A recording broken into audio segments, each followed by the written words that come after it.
For me, growing up in a country that's predominantly Black, every single day of my life, I saw Black excellence. It wasn't something I had to seek out. The Prime Minister was Black. My father was the head of a bank. My mother, who is South Asian, but Jamaican, owned her own business. My doctors, the lawyers, we're all Black. We're just Black. So moving to America, where African Americans struggled in a way that I had not experienced in terms of the idea of seeing myself and the idea of seeing myself in media, seeing myself in positions of power. Not that there weren't people in positions of power in America, but obviously, we do live in a white supremacist culture. My code switching actually varied. Sometimes it lean on my Jamaican culture and upbringing, which I knew till I was 30. I moved to this country when I was 30 years old. So I was a full grown adult. And I learned how to, pull from some of my cultural background and experiences in order to make life easier for myself in this country. And that's just something that I realized pretty early when I moved here that I had to do, especially because I worked in predominantly white spaces. Phyllis, you were going to say something. Yes, because as Kristina's talking, it's bringing me, making me conscious of things that I've done, but not really being as conscious about it, thinking about my parents who were born in the Caribbean and basically maybe not being as conscious because they taught us how to be a certain way in certain circumstances. As Kristina's talking, I'm saying, I never thought of it, but I'm sure I know I can actually think about times that I've done it just really easily. It's part of just the way I move. In the segregated South, because, I grew up not in the segregated South, but my mother did. And she talked quite a lot about how the doctors were Black, the teachers were Black, the preachers were Black. It wasn't until integration that some of that started to melt away. And it didn't melt away, but until we began to, I guess, assimilate. Like I use that word very sparingly because that is not something that African Americans have been able to do. At least I see you. With a, well, when you talk about, I think you make an important point. During segregation, where you saw it's similar to Kristina's experience of growing up in Jamaica in an all-Black environment, and then you start to move into different environment, is when you start to feel bad about yourself, right? And it's like, well, I thought, maybe this is not good, and it brings up this notion also. My mother grew up in Jim Crow South as well, and this idea. She grew up and she would tell me how she would sneak to take a sip from the white water fountain to see if the water tasted different, right? And when you are excluded so intentionally, then the belief is white ice is colder, right? Mm. It's better on the other side.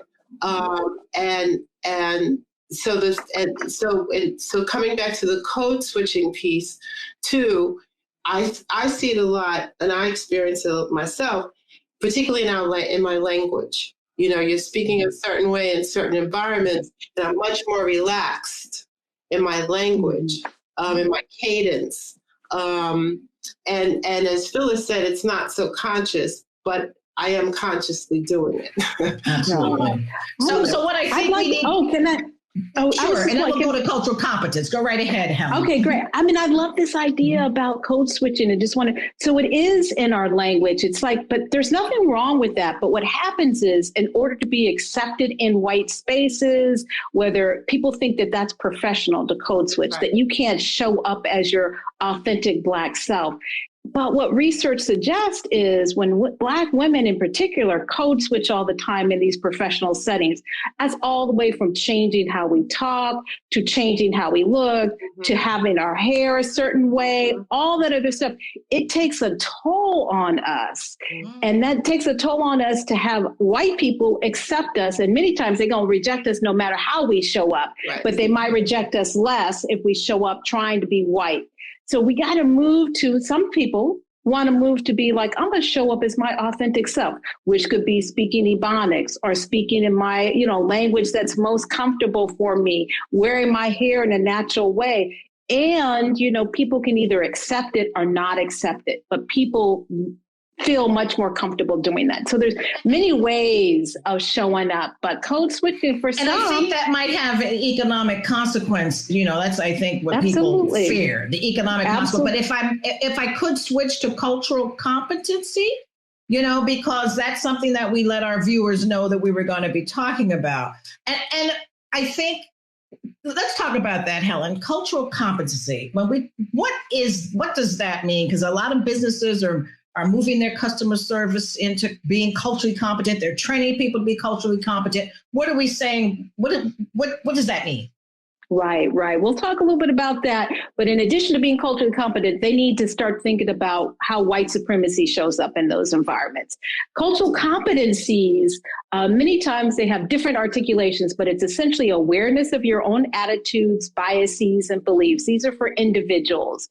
Knowledge about socio-historical experiences, knowledge about relevant theories, knowledge is about, a whole range of things, and the skills to be able to put that awareness and knowledge into some kind of practice in which we're sensitive to other folks. But that's not enough to create equity within the environment. But if we have these cultural competencies, they're lifelong. They involve the notion of self-reflection, that we're always thinking about ourselves, how we were socialized, what messages we were told as kids about various different things, how we challenge those messages or not, what messages we're still struggling with, and then trying to educate ourselves about racism, about what are the experiences of African Americans, trying to do the critical race theory thing, and how do we put that in action? That's essentially what cultural competencies are. Well, you just hit a hot button there, the critical race theory. I thought that wasn't real. That's, we don't want yeah, is that real? Critical race theory? Critical race theory is real, but regardless of the name you put to it, is racism real? And so thinking racism is real. And that's essentially what critical race theory does. It deals with the realities of racism, to say that it's persisted over time, that we got to challenge that. That's what a lot of critical race theory does, is to say racism is real. It shows up in businesses, it shows up in institutions, it shows up in education. And we need to unveil that, uncover that, provide counter stories to document that, like the 1619 Project. That's essentially critical race theory. Yes, absolutely. I mean, I remember when I first started at Brick, and Tony, you'd remember this, we did a programmatic, what I called an excavation. First at the institution, we had to unpack what was happening. We had to identify where power was held. We had to create space to have uncomfortable conversations and to hear uncomfortable truths in order to create an equity action plan that was not going to be like a film. It wasn't going to be a performance. It was going to be really about operational and infrastructure shifts to create a space that was culturally competent, which would be lifelong work. So that resonates a lot with me. And one of the things that you say that's so important is, in talking to many of these folks in upper administration or upper leadership positions, they've never had a chance to talk about race. They don't have racial literacy. They don't have a language to talk about it. They don't know the terms. They don't have the affective awareness to sit with discomfort. And then they don't even know what actions to move forward. So a piece of it is developing racial literacy as well. How do you do that, though? Meaning, because the folks that need the racial literacy oftentimes deny that there are structures in place and systems in place that are racist. So how do we make that, I want to say, leap? And if I can add to Tony's question, because what I've seen also is organizations, I do work in leadership and strategy, and I see organizations that have gone through equity training, diversity training, what have you, and there's no connection to application. Right. It's what I find is that the training is very conceptual, and they're throwing about these terms. And, when I said, well, so what does this mean for how you treat employees, for the customers, et cetera? There isn't that connection to application, which is one of the flaws that I see in some of this diversity and equity training. And when you talk about big tent, like you want to be inclusive, there are those who feel, well, if you're including everybody, then I'm automatically left out, and that to me, I think is the most damaging, because those who are in power, when you talk inclusive, they feel that there's not going to be room for them in the tent, but there is room for them in the tent. Well, they own the tent. Right. Because I feel that's guilt speaking. They own the tent, right. So come on, what is it? What will it take? So Helen, we threw a lot, we tossed a lot at you right there. I loved it. I'm loving owning the tent. I'm loving all of this. And I'm going to be unapologetically Black at this moment. I think all of these diversity initiative efforts need to focus race, because sometimes when they start to talk about diversity and equity, race and racism gets thrown off to the curb, and then they can't grapple with it.